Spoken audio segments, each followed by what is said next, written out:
नमस्कार, मैं हूं निकिता और आप देख रहे हैं सत्यहिंदी.com।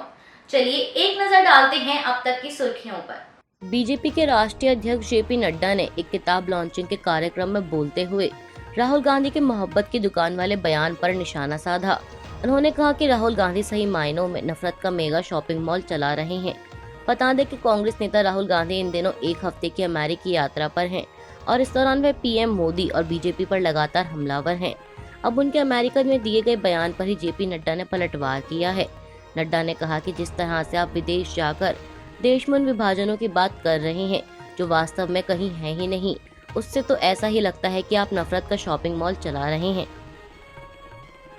डब्ल्यूएफआई अध्यक्ष और बीजेपी सांसद बृजभूषण सिंह के खिलाफ धरना प्रदर्शन कर रहे पहलवान अब अपनी नौकरी ज्वाइन करने को लेकर सवालों के कटघरे में आ गए हैं।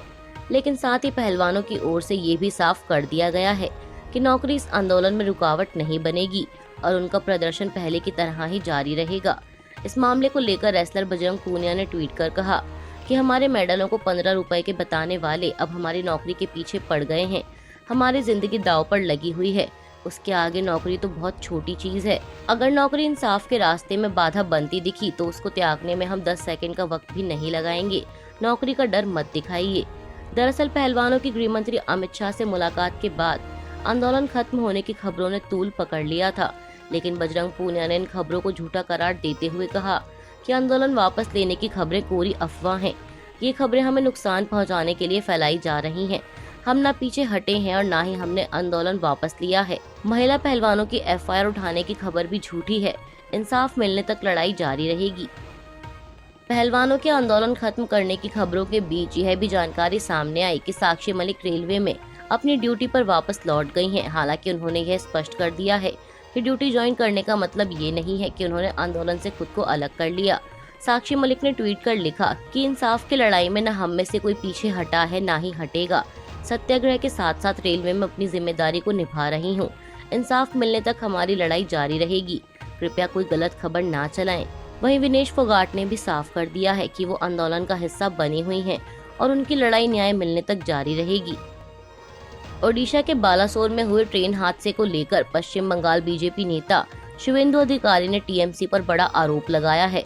शुवेंदु अधिकारी ने इस हादसे के पीछे टीएमसी की साजिश बताते हुए कहा कि इन लोगों ने पुलिस की मदद से दोनों रेल अधिकारी का फोन टैप किया और ट्विटर पर डाल दिया। दोनों रेल अधिकारी की बातचीत इन लोगों को कैसे पता चली? इसके पीछे क्या साजिश है?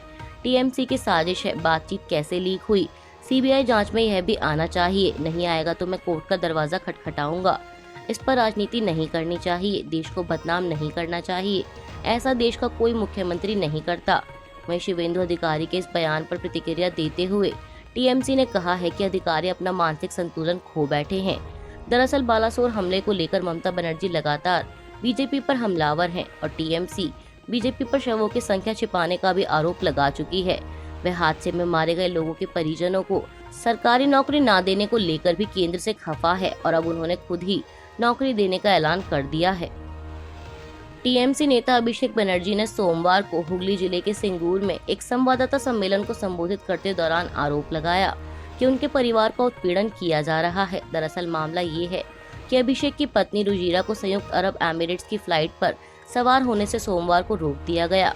वहीं अब इस मामले को लेकर टीएमसी नेता ने ईडी को चुनौती देते हुए कहा कि एजेंसी उन्हें या उनकी पत्नी को गिरफ्तार करके दिखाए। उन्होंने दावा किया, मैं जनता के अलावा किसी के सामने सिर नहीं झुकाऊंगा। ईडी ने मेरी पत्नी को समन किया है क्योंकि वे मेरे जनसंपर्क अभियान को रोकना चाहते हैं।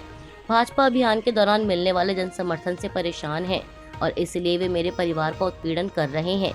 इसके साथ ही उन्होंने यह भी दावा किया कि ईडी का उनकी पत्नी को विदेश जाने से रोकना सुप्रीम कोर्ट के आदेश का उल्लंघन है, जिसने कहा है कि दंपति के विदेश जाने पर कोई रोक नहीं है।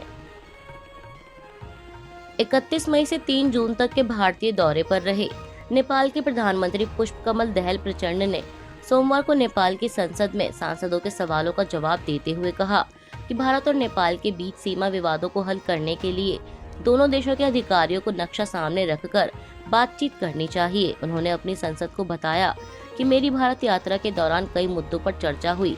हम राष्ट्रीय हित और संप्रभुता से जुड़े मामलों को लेकर चिंतित हैं। सीमा विवाद के मुद्दों पर भी बातचीत हुई है। बता दें कि दिसंबर 2022 में प्रधानमंत्री का पद ग्रहण करने के बाद ये प्रचंड की पहली आधिकारिक विदेश यात्रा थी। अभी के लिए बस इतना ही। बाकी की खबरों के लिए जुड़े रहिए सत्यहिंदी.com के साथ।